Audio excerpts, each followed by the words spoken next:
Hi, welcome to NDD Connects, behind the scenes with Newport Downtown Development. I'm Felicia Updike, Associate Director of Newport Downtown Development, and with me today I have Rick Woodward and Catherine Cusack.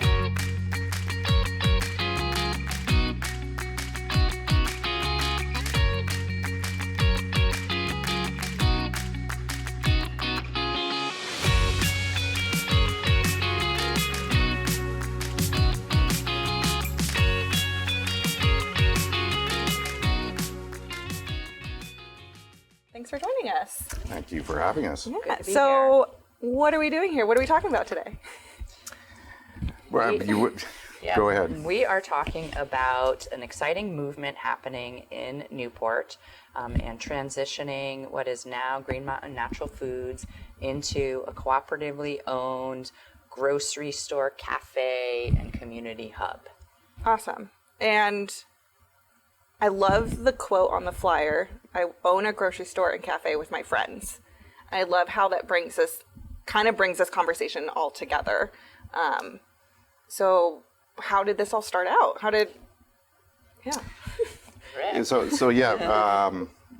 I'm Rick Woodward, and I own Green Mountain Natural Foods with my wife Frances. And it's actually, and I've owned it for about a year and a half now.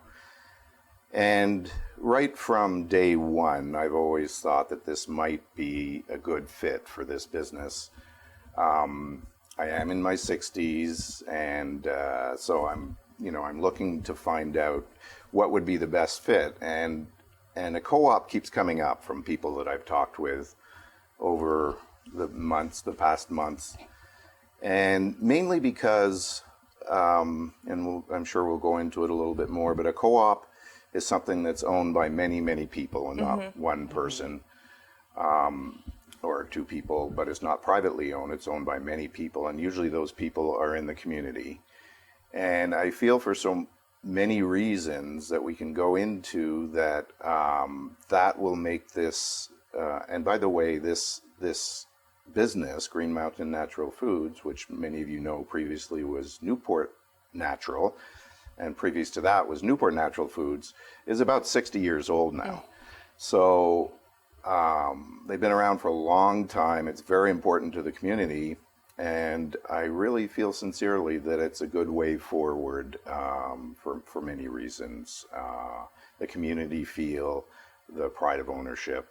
I just think it's a good model for this kind of a business, especially in today where we have so many larger stores, chain-owned stores, to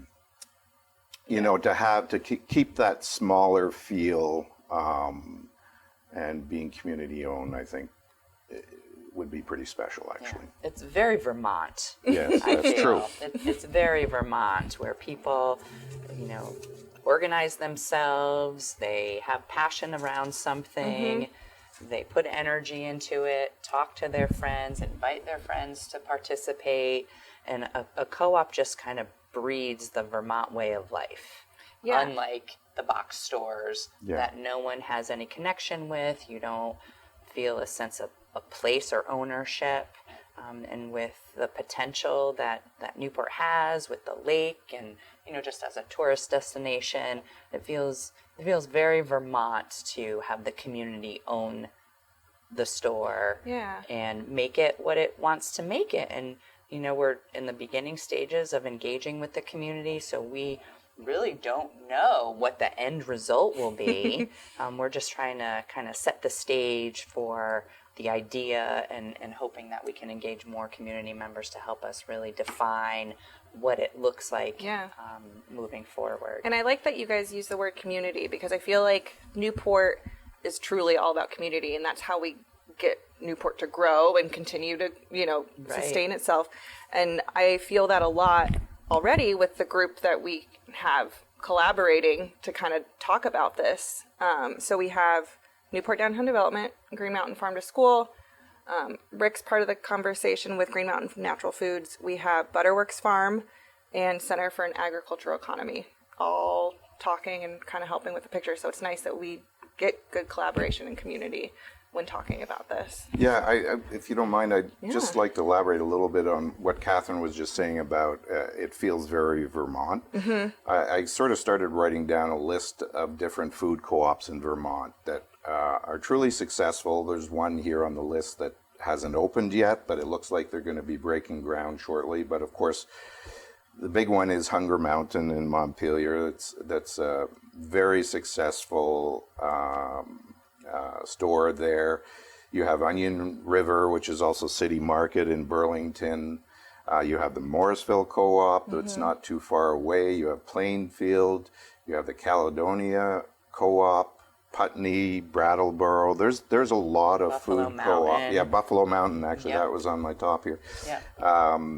There's a lot of successful, when I say successful, that are doing well co-ops in Vermont, and Vermont seems to be a really great place to try and form especially a food co-op. And there are other kinds of co-ops too, but And there's none in the northern NEK that I know of. No. The closest one is Morristown. Yep, Morristown, and then Hardwick. Yeah. And St. Johnsbury, so they have the southern tier of the NEK covered.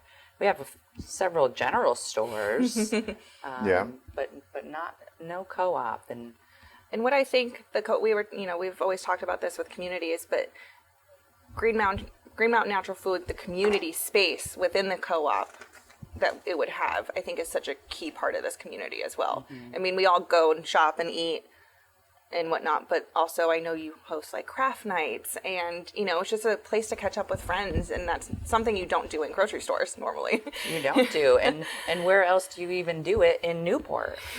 There's just not a lot of venues that are welcoming, centrally located, kind of have that Vermont mindset about taking care of people, eating locally, right? Supporting our local farmers, which the co-op would continue to do. Green Mountain Natural Foods does that now, but the co-op would certainly maybe amplify that even more. And I'm not poo-pooing box stores, but they're not supporting our local agricultural community. And so that's another reason. Great point. I think we have a lot of vendors, pushing 200 vendors. Oh, wow. People we buy product from at Green Mountain Natural Foods, and the vast majority of those are local. And when we say local, most of them are from Vermont, but we also consider New Hampshire and New York to be local as well. But they're regionally local, so that's a great point that we're supporting the local farms as well. So can we dive a little deeper into what is a co-op? If no one, we've all shopped there probably, but I don't think I even knew what a co-op was until I started, really digging into what it is. We've learned a lot. We've learned a lot. And more to come. Yes. Do you want to take that? You want me to take that? I think you've learned. You have it down. Well, I don't have it down. We have some sheets here that we use. We do have some cheat sheets. But no, it's a great question, because I thought I knew what a co-op was. Like you say, I've been in many of them, but I learned so many things about what a co-op actually is. I already mentioned this towards the beginning, but the big difference is the ownership, and it's spread out amongst many people, and there's generally a buy-in membership to become. You can call yourself an owner, or I should say a member or an owner. I prefer calling them owners, actually. I think it's fun. Yeah. But once then. So being that those owners are, for the most part, local, that's why we say that the profits stay local. They don't go to a head office somewhere else. So even though there might be people from out of town, for the most part, they would stay local. There's a lot of other more technical related reasons why co-ops might make sense. There is purchasing power that co-ops enjoy that private owners don't. There is, I feel, and I've been confirmed by other co-ops, that with a lot of owners that are owning a co-op, that they're far more loyal shoppers than if you're not an owner. You know, you would actually feel pride in going grocery shopping. A big one for me about a co-op is, okay, so you have your owners, the members, and then there's a board of directors that's formed. And not unlike many corporations, you know, it can be 6, 7, 10, 12 people. Those are the people that are making most of the major decisions. And if you have a board of directors that has a wide skill set related to the industry, I feel like it's a much better than just me making decisions. So you have the owners, you have the board of directors, and then you also have a general manager. And the general manager is the person who is there to make day-to-day, they run the business day-to-day. Yeah, so one thing that I learned about a co-op that surprised me was the fact that co-ops are not nonprofits. They can be formed as a nonprofit. There's many different ways of forming a co-op, but most co-ops are not nonprofit.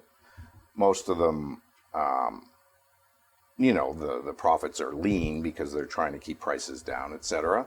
But if there is a profit, the board of directors would have an option of distributing that profit to all of the members, all of the owners that own it, like they would in a corporation, or reinvesting it in the business to do something better. I would say the number one thing that makes a co-op is it doesn't matter. You cannot have someone have more voting power in a co-op than anyone else. So there's different ways of raising money. Some of it is through membership, although memberships aren't generally very expensive. So there's other ways of raising money.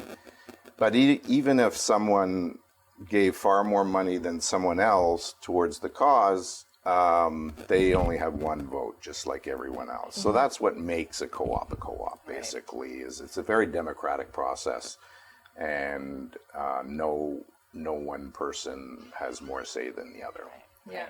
So I think in essence, that's how you could define a co-op. Yeah, very equitable.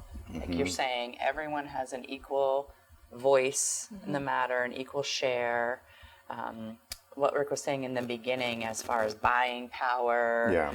And there's this whole consortium of co-ops across the country that lean on each other for marketing advice or financial, whatever advice you want, but you have this built-in support group that will help guide you and help inform your decisions. And we've already tapped into some of those resources and have had many guest speakers join our little community organizing group, and that's where we're learning so much, and they're so eager to help too, really are, and that's been really a blessing, so you don't feel like you're floundering by yourself. There's a whole group of people out there that have lived through it, been through it, and learned from it that are there to help you. And Yeah, so they're always willing to help. It's like willing. a family. As Catherine was saying, we've invited quite a few people who either are part of a co-op or part of the administration of a co-op that have helped. I can't imagine calling some of the box stores and asking them to tell us their trade secrets and why it's working and why it's not. But so that really is a very big difference as well between a co-op and a regular privately owned store. Right. Yeah, so you kind of touch on community outreach. And so right now we're doing all that community outreach. And so I'm sure some people, if you've been shopping at Green Mountain, you've seen the flyers. We have little half sheets on social media. We have a survey, just like a 3-question survey for people to take that kind of just answers questions and if you want to be in the loop. And it kind of just gives us a feel of how many people are willing to do this or like this idea or, you know, just kind of put feelers out. So is there any other kind of community outreach that we're doing or?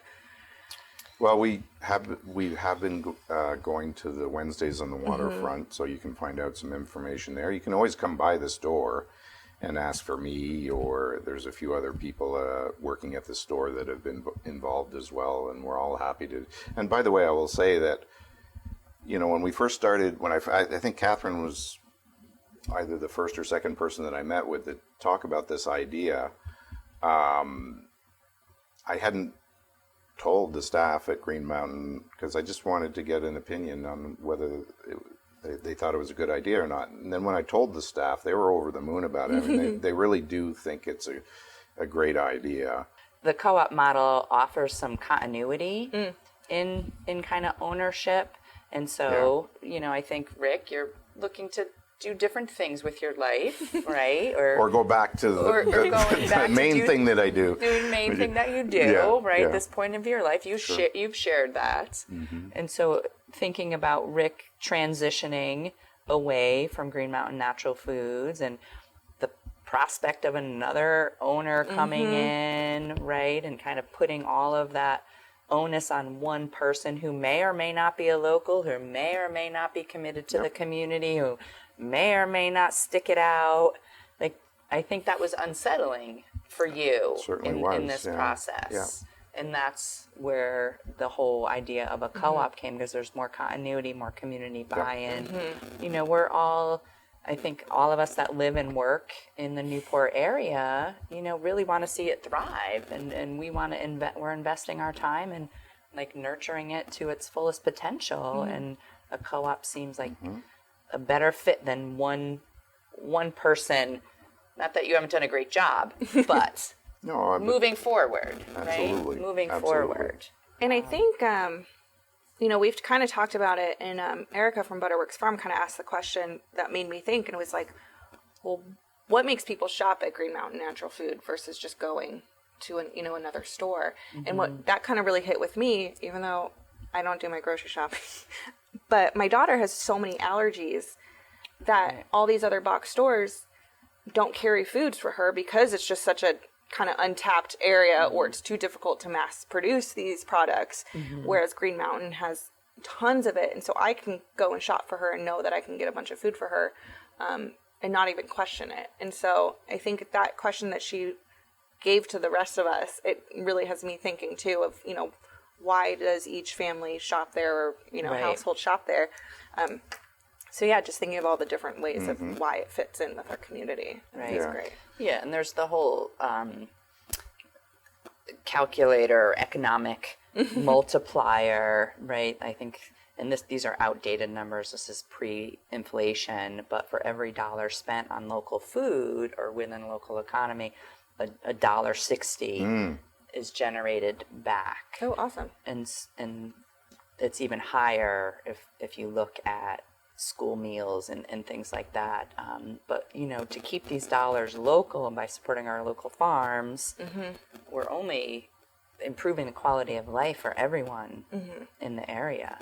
Yeah. This leads me to say that the few people that I started reaching out to at the beginning was somewhat because I knew them, but also very strategic. And Catherine is now touching on an area that she knows very well just for what she does. And I think it's so important because some of the other people I reached out to have similar skill sets. And, you know, they can dive a lot deeper than I can as to why a co-op might make sense in this area. And that's comforting for me because, you know, I would trust their opinions a lot more with that kind of and you have your analysis. Expertise, and we're all leaning on one another. That's what I like about our group so much is that we all have very strong talents in different areas. And we all, you know, balance each other out. It's been great. But they all circle back to the food industry. It seems like there might be a few exceptions, but you know, we have a chef that's been joining us. We have other people in the food distribution business, and we have someone who has experience with marketing and promotion. I don't know if you want to talk about some of the people involved, but anyhow, yeah, that's what's really exciting to me, and hopefully that group of people, some of them will be on the eventual board, some of them might not be, but it's going to be awesome to have that expertise sort of guiding the ship. And I think like what you said is like we're hoping that some of us might be on the board, but I think we all, this is a passion of ours, and some of it is part of our jobs, but we've all kind of come together because it is a passion that we want for our community. We're still building the board. We're still, we're still in the I wouldn't say we're in the beginning stages, but we're in the middle. We're getting there. We want to get more people involved. We Yeah. definitely want and need more people involved, hence us being here today. Yes. And I don't know. So we've been doing a little outreach at Wednesdays on the waterfront. There is a QR code and an email that you can connect with the group, and that will be shared. Yeah, it will be on the screen. Yeah. But the email is newportcoop@nekvt.org. And again, it will be listed on the screen. And then we have our big kickoff event. Yes. Oh yeah, So we let's gotta- not forget about we gotta- that. Yeah. Plug our So- big kickoff event. August 21st, it's going to be at Green Mountain Natural Foods. We're going to have free tastings from local vendors. We have about 8 to 10 vendors already. Oh, nice. Yeah, What it's time amazing. is it? 4:30, sorry. Okay. Starts at 4:30. Okay. There'll be some speeches, but it'll be very minimal on just kind of why we're doing this, who we are, kind of like what we're saying today. Yeah. But then come enjoy some food, some drinks, and Learn chat a with little us. bit more about what's going What's on. going on. Yeah. And it's a chance to learn about what's going on. Right. And if you want to get involved or see if you want to get involved. And yeah. And I think too that engaging the community and hopefully people coming on August 21st at 4:30 to Green Mountain Natural Foods will help us understand what we don't know yet or what absolutely. we haven't talked Yeah. about yet, what we need to look into.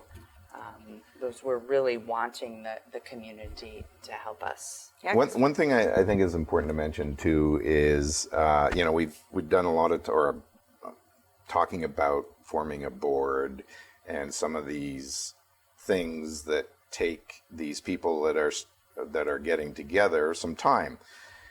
You do not need to if you're interested in this. Don't worry. There, obviously, if you want to be involved and if you want to join some meetings, which happen regularly, that's awesome. But that does not mean that we still don't want to see you at that event or any time. Come into the store and just ask what it's all about. I'd be happy to talk with you. Yeah. It can be as simple as I want to be a member, and that's the end of it. You don't have to. You do have the right to vote, of course, but you don't have to. you can be involved as much as you want or as little as Yeah. you want. And I think that works well with our community too. Right. Sometimes people ask me too, I don't know if you guys have been asked this, but like some other, for example, Men for Magog Arts Collaborative on Main Street, they have a program where in lieu of their membership, you can work. We don't have the answers to that yet because the board hasn't been formed, but I think the answer is no, you don't have to, for sure. But there's some co-ops that don't even have a work program, but some that do. But I'll tell you what excites me is whether it's tied to a membership or not. And by the way, memberships in co-ops are usually I say membership. The annual fee is like $25 a year. $25-$30 a year. So it's pretty If inexpensive. that. Yeah. But I'm hoping that we get people involved that are owners, that they could care less about that annual fee. They just want to contribute. And for example, I already know someone who's actually coming to the next meeting who wants to be able to teach cooking classes at night, and why, a lot of people think that cooking and it doesn't have to be organic, but even just natural foods is far more expensive. And he wants to prove to people it can be cheaper than what you buy. and your regular grocery cart at your regular store. So people like that who might be willing to just give a couple hours of their time to come in and talk with members, I think it's going to be super cool. Yeah. Well, thanks for joining me today. And Thanks for I having have us. a feeling thank that you. we'll be back with when we're at the next Yes. next venture to kind of fill everyone in. So again, if you want to reach out to us specifically on this, it's newportcoop@nekvt.org, or you can always email me at FeliciaU@nddvt.org, or there'll be a QR code on the screen that you can scan and take the quick survey. This is NDD Connects, behind the scenes with Newport Downtown Development. Thank you.